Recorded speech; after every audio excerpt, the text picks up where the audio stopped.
Hello everyone, welcome to Fahad Pathshala. I hope आप लोग अच्छे होंगे। तो आज जो हम लोग पढ़ने वाले हैं वो जो हम लोग डायरेक्ट इन्वर्स पढ़ रहे थे उसका जो एकदम लास्ट टाइप का जो क्वेश्चन है वो आज हम लोग डिस्कस करेंगे। तो वो है कि हम बताए थे कि आप लोग को मिसलेनियस टाइप का प्रॉब्लम को भी बताया जाएगा। तो वो मिसलेनियस टाइप का प्रॉब्लम क्या होता है पहले आप उसको समझ लो। अभी तक तो हम लोग दो तरीके के वेरिएबल से काम कर रहे थे कि एक बढ़ेगा तो दूसरा घटेगा, या पहला बढ़ेगा तो दूसरा भी बढ़ेगा, पहला घटेगा दूसरा घटेगा। तो इस तरीके से हम लोग क्वेश्चंस को लेके चल रहे थे। तो वो तो पता चल रहा था, लेकिन इसमें क्या होता है कि आपको तीन तरीके का वेरिएबल्स दिया रहेगा। एक ही क्वेश्चन में तीन तरीके का वेरिएबल्स दिया रहेगा कि ये बढ़ रहा है तो ये घट रहा है तो वो बढ़ रहा है, ये घट रहा है तो ये बढ़ रहा है, तो वो घटेगा कि बढ़ेगा। अगर घटेगा तो निकालिए कितना घटेगा, बढ़ेगा तो निकालिए कितना बढ़ेगा। फॉर एग्जाम्पल, जैसे कि एक क्वेश्चन में जैसे कि बता देते हैं कि जैसे कि 30 गाय है, 30 काउज है, वो 5 केजी ग्रास खा लेती है 20 डेज में। तो यहाँ पे आप क्या देंगे कि गाय है, गाय का अमाउंट दिया हुआ है, तो कितना घास खा रही है उसका अमाउंट दिया हुआ है, कितने दिन में वो घास खा रही है वो दिया हुआ है। तो फिर उसको हम कंडीशन को बदल देंगे कि अगर 30 गाय 5 किलो घास खाती है 20 दिन में, तो बताइए कि कितनी घास खाई जाएगी 15 गाय के द्वारा 25 दिन में। तो इसमें हम क्या निकाल रहे हैं, अमाउंट ऑफ ग्रास निकाल रहे हैं। यानी कि तीन वेरिएबल में एक वेरिएबल को हमें वो फाइंड आउट करना रहता है पहले सेंटेंस से का यूज करते हुए। ठीक है, इसी तरीके से और भी क्वेश्चंस रहेंगे जिसमें 3 वेरिएबल्स का यूज रहेगा। ठीक है, तो इसी तरीके से हम लोग क्वेश्चन को लेके चलेंगे। तो पहले इसमें हम लोग को करना क्या है, बस एक चीज का ध्यान देना है। एक छोटा सा ट्रिक है, ये समझ लो कि अगर हम लोगों को करना क्या होता है, इसमें दो बातों का ध्यान देना होता है। इसमें सिर्फ और सिर्फ दो बातों का ध्यान देना होता है। पहले क्या ध्यान देना होता है कि when increases, जब इंक्रीज होगा तो आपको मल्टीप्लाई करना है। क्या करना है, मल्टीप्लाई करना है, मल्टीप्लाई करना है। ठीक है, when डिक्रीजेस तो आपको क्या करना है, डिवाइड करना है। ये छोटा सा बेसिक सी बात है जो इसमें यूज होगा। तो जैसे कि आप ही सोच लो कि इंक्रीज होगा कब, जब जब चार चीज का दाम जो है इतना है, तो पांचवें चीज का दाम क्या होगा, जाहिर सी बात है उसका इंक्रीज करेगा। होगा कि नहीं होगा, एक चीज का दाम इतना है तो पांच चीज का दाम कितना होगा, इंक्रीज करेगा। पांच चीज का दाम इतना है, एक चीज का दाम कितना होगा, जाहिर सी बात है कॉमन सेंस है कि डिक्रीज करेगा। तो उस वक्त हम लोग डिवाइड करेंगे उस चीज को और मल्टीप्लाई करेंगे अपना अकॉर्डिंगली क्वेश्चन को देखते हुए। और दूसरी चीज क्या ध्यान देना है हम लोगों को कि जो चीज निकालना रहेगा, क्वेश्चन में दिया रहेगा कि फाइंड आउट, जैसे कि कोई क्वेश्चन है उसमें बोला जाएगा कि जैसे कि गाय वाला ही एग्जांपल ले ले कि 30 गाय 5 किलो घास खाती है 20 दिन में। तो बताओ कि कितना किलो घास खाएगी 15 गाय मिलकर 25 दिन में। तो हमको निकालना है क्या, कितना किलो घास खाएगी, amount of grasses in KG निकालना है। तो जो पहला सेंटेंस में जो ग्रास दिया रहेगा उसको हम लोग राइट साइड में रखेंगे। अब कैसे करेंगे, अब क्वेश्चन जब आएगा तब अच्छे से समझ में आएगा। ठीक है, तो आप लोग स्क्रीन पे क्वेश्चन देख सकते हो। क्वेश्चन है कि when 30 cows eat 5 kg grasses in 20 days, how many kg of grass will 15 cows eat in 25 days? तो क्वेश्चन में ही पता चल रहा है कि हम लोगों को निकालना क्या है, अमाउंट ऑफ ग्रास निकालना है केजी में। तो जो पहला सेंटेंस था 30 cows 5 kg grass 20 days, तो इसमें हम जो ग्रास वाला पार्ट है, ठीक है, अमाउंट ऑफ ग्रास जो है केजी में, उसको राइट साइड में रखेंगे। तो आओ शुरू करते हैं, सॉल्यूशन पे आते हैं। तो देखो, पहले कॉलम बना लो आप। ठीक है, कॉलम बना लो कॉज। ठीक है, फिर कॉलम बना लो आप डेज का, फिर कॉलम बना लो आप ग्रास का। ठीक है, ग्रास वो भी केजी में। चलो अब देखो, अब क्या बोल रहा है कि 30 गाय जो है वो 20 दिन में 5 केजी घास खाती है। ठीक है, तो घास वाला अमाउंट को हम राइट साइड में रखेंगे, ग्रास वाला अमाउंट को। तो अब आप सोचो कि एक एक का निकालेंगे। 30 गाय 20 दिन में 5 किलो घास खा रही है, तो एक गाय 20 दिन में कितना घास खाएगी। तो जाहिर सी बात है वो 30 गाय 5 किलो घास खा रही है, तो एक गाय 5 किलो से तो कम खाएगी। तो वो 30 का अमाउंट, 30 का जो डायमेंशन है वो कहाँ चला जाएगा, डिवाइड में चला जाएगा। बस ये ध्यान रखना है। 30 5 किलो खा रही है तो एक जाहिर सी वजह से कम खाएगी, तो 30 जब कम खाएगी डिक्रीज हो रहा है तो यानी 30 डिवाइड में चला जाएगा। अब एक गाय एक दिन में कितना खाएगी, तो जाहिर सी बात है 20 दिन में इतना खा रही है तो एक दिन में और कम खाएगी, इतना खाएगी। क्लियर हो गया। अब क्वेश्चन में बोल रहा है कि 15 गाय है, 15 गाय कितने दिन में खाएगी, तो पहले 15 गाय का निकाल लो। 15 गाय एक ही दिन में कितना घास खाएगी, तो ये जैसे था वैसे ही कर लो। अब एक गाय एक दिन में इतना घास खा रही है तो 15 गाय एक दिन में इससे ज्यादा घास खाएगी यानी इंक्रीज करेगा, तो 15 से इंटू कर लो। अब 15 गाय कितना दिन में, 25 दिन में, 25 डेज में, एक दिन का तो ये वैल्यू है, 15 गाय के लिए था। अब डेज इंक्रीज हो चुका है, 15 गाय एक दिन में इतना घास खा रही थी, अब 25 दिन में कितना घास खाएगी, तो 25 से इंटू कर लो। ठीक है, तो ये वैल्यू हो जाएगा आपको तो वही चीज निकालने बोल रहा था आपको कि 15 गाय 25 दिन में कितना घास खाएगी, तो इतना घास खाएगी। अब इसको आप कैलकुलेट कर लो। इसको आप कैलकुलेट करोगे तो क्या होगा, यहाँ पे लिख लेता हूं मैं, 5, 15, 25, 30, 20। चलो काटते हैं, तो आप काटो। 5 4 ज़ा 20,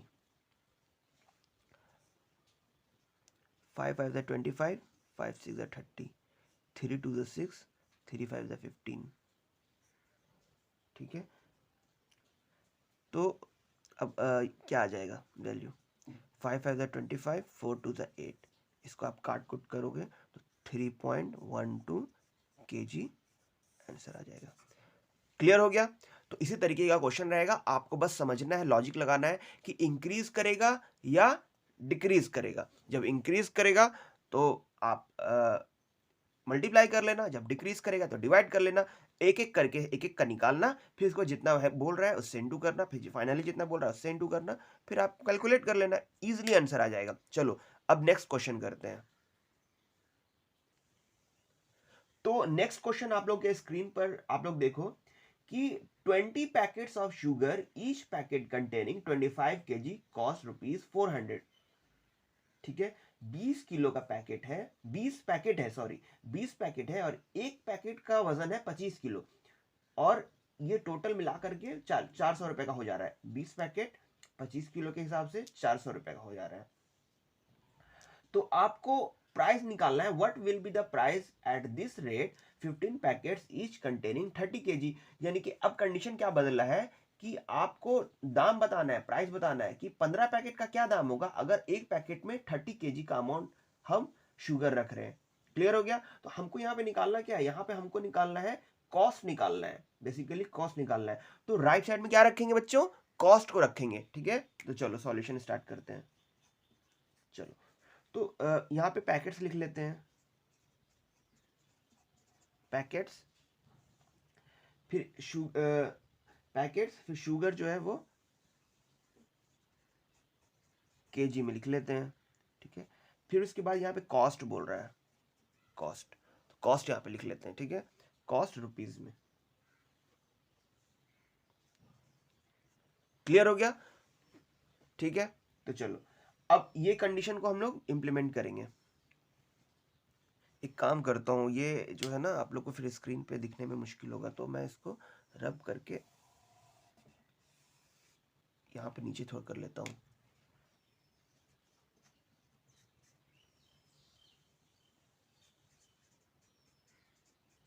पैकेट्स, शुगर केजी में, कॉस्ट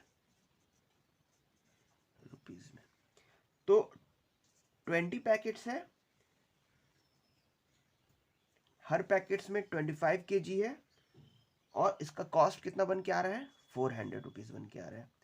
तो 20 पैकेट 25 kg 400 रुपीज। तो एक पैकेट में वही 25 kg अगर रखोगे तो उसका कॉस्ट बढ़ेगा घटेगा, कॉस्ट चूंकि 20 पैकेट था तो इतना दाम था, एक पैकेट है तो जाहिर सी बात है दाम घट जाएगा और इतना हो जाएगा। अब एक पैकेट में 1 kg शुगर है, एक पैकेट में 1 kg शुगर है तो दाम जाहिर सी बात है और घटेगा, क्योंकि शुगर का क्वांटिटी घट गया तो दाम घट जाएगा। क्लियर हो गया। अब यहाँ पर आ जाओ, अब बोला है 15 पैकेट्स है, तो 15 पैकेट्स में 1 kg के हिसाब से 15 पैकेट्स, 15 से इंटू कर लो, ठीक है। अब यहाँ पे आ जाओ, 15 पैकेट है, तो अब 15 पैकेट्स है, और 15 पैकेट्स में 15 पैकेट्स है, और यहाँ पे कितना बोल रहा है, 1 kg, एक पैकेट में कितना kg है, 30 kg है। 15 पैकेट 30 kg के हिसाब से इसको लिख लो, जो है ऊपर में 30 kg के हिसाब से, तो 30 से इंटू कर लो। क्लियर हो गया, 30 से इंटू कर लो, तो फिर आपका क्या वैल्यू आ जाएगा, इसको जब हम कट कुट करेंगे तो क्या हो जाएगा, फिर से मैं यहाँ लिख लेता हूँ।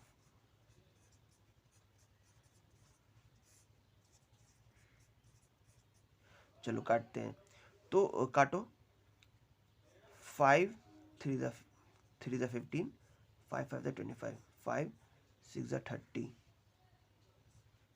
2 बार में, और कुछ बचा नहीं बचा, 3 2 6,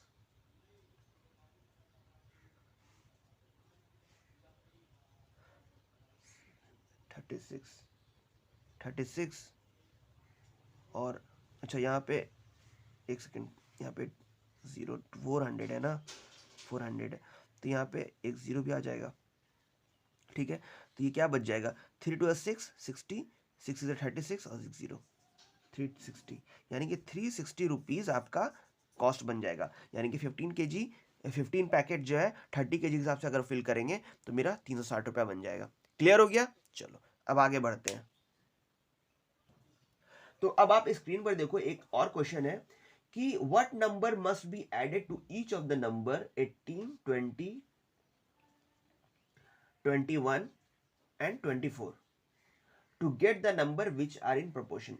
यानी कि अगर पहले आप इसका सॉल्यूशन से पहले इसका बारे में थोड़ा कंसेप्ट जान लो कि अगर 4 नंबर दिया रहेगा और चारों जो है प्रोपोर्शन में है, तो जो 4 नंबर अगर सीरियल वाइज लिखेंगे तो जो इंड वाला 2 नंबर होगा उनका प्रोडक्ट, जो बीच वाला 2 नंबर होगा उनका प्रोडक्ट, दोनों आपस में बराबर होगा, ठीक है। तो जैसे कि आप इसको बताते हैं कैसे होगा, इसका सॉल्यूशन पे आ जाते हैं। इसे देखो, when 4 numbers are in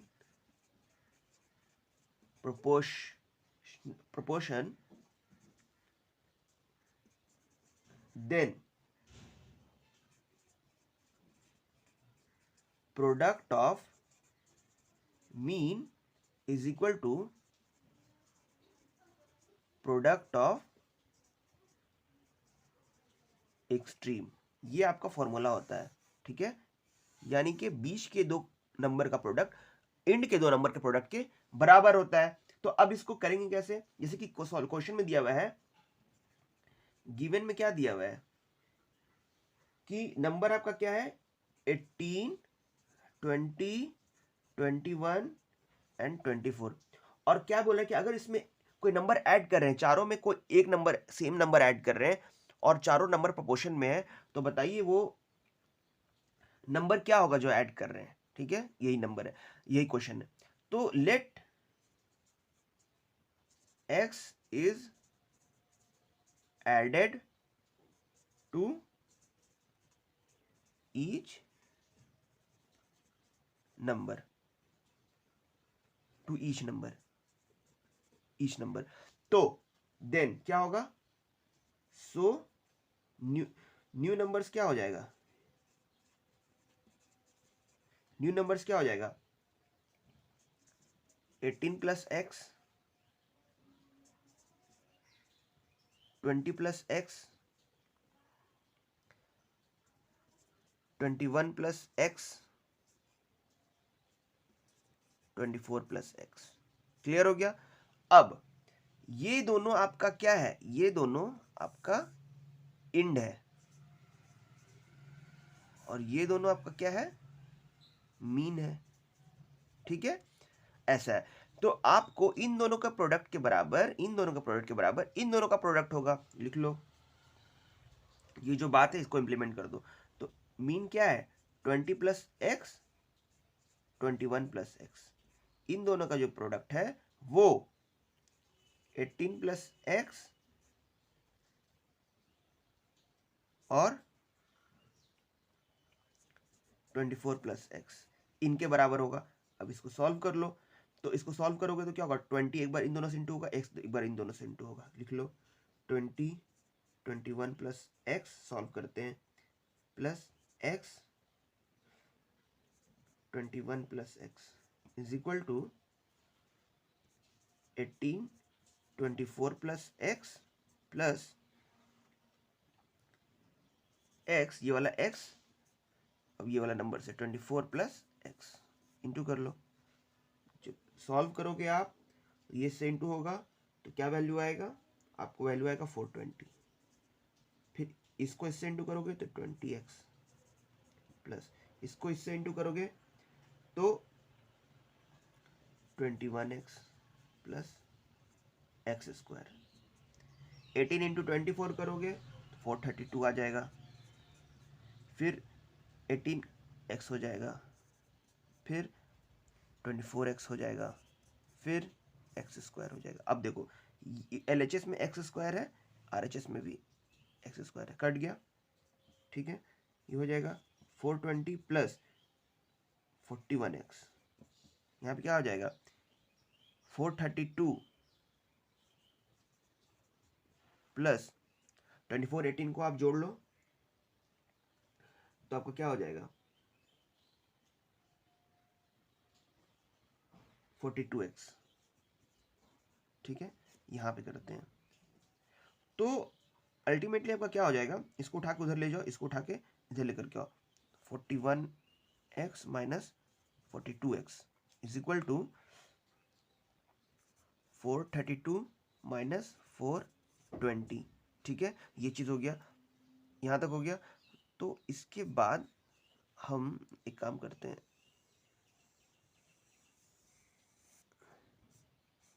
ऊपर में बनाते हैं यहाँ पे, ठीक है। इसको जब आप सॉल्व करोगे तो माइनस एक्स बच जाएगा, माइनस एक्स। इसको जब आप सॉल्व करोगे तो 432 से 420 जाएगा तो कितना बचेगा, 12 बचेगा। एक्स बराबर क्या हो जाएगा, -12 हो जाएगा। यही आपका वैल्यू हो जाएगा, यही आंसर हो जाएगा। क्लियर हो गया, अच्छे से समझ में आ गया। चलो अब आगे बढ़ते हैं।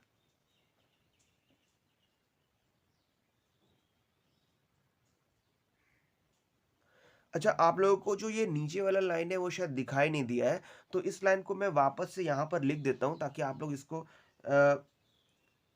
नोट डाउन कर लेना, ठीक है। ये वाला जो नीचे का दो स्टेप है, ये वाला स्टेप तो आप देख रहे हो, ये वाला स्टेप आपको समझ में आ गया, 420 20 यहाँ से लेकर के यहाँ एक्स स्क्वायर तक जो कटा है वहाँ तक तो समझ में आ गया। यहाँ पे दो स्टेप चूंकि बोर्ड की वजह से आप लोगों को नज़र नहीं आया होगा, तो इन दो स्टेप को मैं यहाँ पर लिख देता हूँ, ठीक है। तो ये 420 तो 420 जैसे था वैसे ही आ जाएगा, ठीक है। ये 20x 21x जोड़ करके 41x हो जाएगा, इज इक्वल टू अब इधर आ जाओ, 432 जैसे था वैसे रह जाएगा 432, ठीक है। फिर उसके बाद 18 और 24 जुड़ करके कितना हो जाएगा, 42x हो जाएगा, 42x हो जाएगा, ठीक है। फिर इसके बाद अगर काम करते हैं तो ये क्या हो जाएगा, ये क्या हो जाएगा, यहाँ पे बनाता हूँ मैं। इसके बाद अगर हम देखते हैं ये क्या हो जाएगा, 42 40 यहाँ से ये वापस आएगा 41x और इधर से ये क्या आएगा 41x ये वाला, और इसको उठा के लेके आ जाओ इधर 42x, ये हो गया। और ये 432 जैसे था वैसे ही लिख लो, 420 यहाँ माइनस में आ जाएगा, ठीक है। 420 यहाँ माइनस में आ गया, तो अब 41x इसके बाद से यहाँ पे मैं बनाया हूँ वही चीज़ है। यहाँ पे आप देखो 41x से 42x माइनस होगा तो माइनस एक्स बच जाएगा, 432 से 420 जाएगा तो 12 बच जाएगा। x का वैल्यू इधर रखेंगे, माइनस इधर चला जाएगा तो -12 हो जाएगा आंसर। क्लियर हो गया। अब ये जो यहाँ पे लिखा था वो नहीं दिखा, इस कारण मैं ऊपर बना दिया। अब आप इस चीज़ को एक बार और अच्छे से देखो, समझ जाओगे। चलो नेक्स्ट क्वेश्चन लेते हैं। चलो तो ये नेक्स्ट क्वेश्चन लास्ट क्वेश्चन है, और ये क्वेश्चन अगर आप कर लोगे तो 3 वेरिएबल टाइप का जो भी डायरेक्ट इनवर्स से क्वेश्चन आएगा वो सारा आप कर लोगे, कि ये ही बस एक लास्ट क्वेश्चन है जो लास्ट कंसेप्ट रह चुका है इस पूरे होल चैप्टर सीरीज में, ठीक है। चलो तो क्या कह रहा है question, a hostel spends ₹5,000 at cost of as cost of sugar for 30 students for 25 days. ठीक है, यानी कि एक हॉस्टल में 5,000 रुपया खर्च किया जा रहा है चीनी पे 30 स्टूडेंट के लिए 25 दिन में। यानी कि एक हॉस्टल में 5,000 रुपया लग जा रहा है 30 स्टूडेंट में 25 दिन के लिए। अगर वही हॉस्टल वाले अगर 4,000 रुपया खर्च करते 40 स्टूडेंट पे, तो बताओ कितना दिन चलेगा। क्लियर हो गया, यानी कि हमको यहाँ पे नंबर ऑफ डेज निकालना है। फिर से बताता हूँ कि 5,000 रुपया खर्च किया जा रहा है 30 स्टूडेंट्स पे 25 दिन के लिए। तो बताना है कि अगर 4,000 रुपया खर्च कर रहे हैं 40 स्टूडेंट्स पे, तो कितना दिन मेरा शुगर लास्ट करेगा। चलो, तो यहाँ पे हमको क्या निकालना है, यहाँ पे हमको निकालना है नंबर ऑफ डेज कितना लास्ट करेगा। ठीक है, तो उसी की तरह अकॉर्डिंगली हम लोग डेज को राइट साइड में रखेंगे। चलो, तो यहाँ पे पहले सॉल्यूशन में आते हैं। यहाँ पे स्टूडेंट्स लिख लो, स्टूडेंट्स, फिर यहाँ पे स्टूडेंट्स लिख लो, यहाँ पे अमाउंट लिख लो कि कितना खर्च हो रहा है, अमाउंट लिख लिए रुपीज में। फिर यहाँ पे डेज लिख लो, डेज कितना दिन चलेगा। क्लियर हो गया, अब आ जाओ इधर। अब क्या करना है, स्टूडेंट्स कितना है, 30 स्टूडेंट है, तो मेरा 5,000 रुपया खर्च हो रहा है कितने दिनों के लिए, 25 दिनों के लिए। तो स्टूडेंट कितना है, 30 है, 5,000 रुपया खर्च हो रहा है 25 दिन के लिए। अब स्टूडेंट को अगर हम एक कर दें, पैसा उतना ही रहेगा, तो जाहिर सी बात है कि मेरा चीनी और ज्यादा दिन चलेगा, शुगर जो है वो ज्यादा दिन यूज हो जाएगा, तो वो इंक्रीज कर जाएगा। यहाँ पे 30 इंटू में चला जाएगा। ठीक है, चलो, अब एक ही स्टूडेंट है, रुपीज भी एक ही है, तो जाहिर सी बात है मेरा अब कम दिन चलेगा। जब कम दिन चलेगा तो 5,000 डिवाइड में चला जाएगा।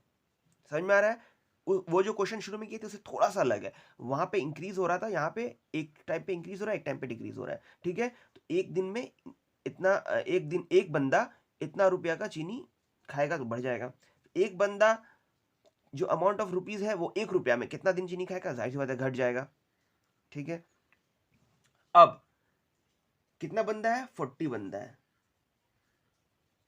40 स्टूडेंट्स है, 40 स्टूडेंट्स है, और अमाउंट मेरा वही 1 रुपया है। तो जाहिर सी बात है 40 स्टूडेंट्स है, अमाउंट वही 1 रुपया है, तो अब चीनी और कम दिन खाया जाएगा। ठीक है, चीनी और कम दिन ही चलेगा। ठीक है, तो कितना से, 40 से डिवाइड में चला जाएगा। अब देख लो 40 स्टूडेंट्स है, अब रुपीज मेरा बढ़ा दिया गया है, 4,000 रुपये कर दिया गया है, तो जाहिर सी बात है मेरा टाइम इंक्रीज कर जाएगा, डे इंक्रीज कर जाएगा। 5,000 40 इंटू वट, इंटू 4,000। क्लियर हो गया।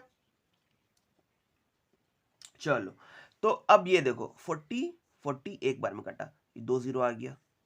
ठीक है, यहाँ पे 2 0 2 0 1 0 1 0, बचा क्या, 5 5 25 5 3 15, यानी कि 15 days.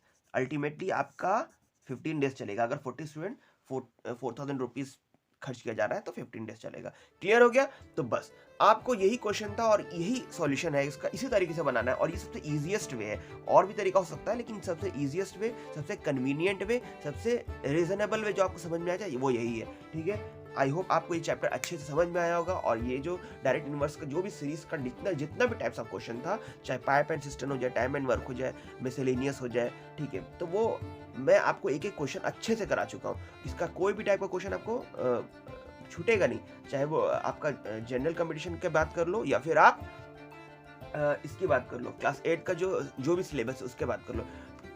Thank you for watching this video, thank you, and please subscribe my YouTube channel Fahad Pathshala.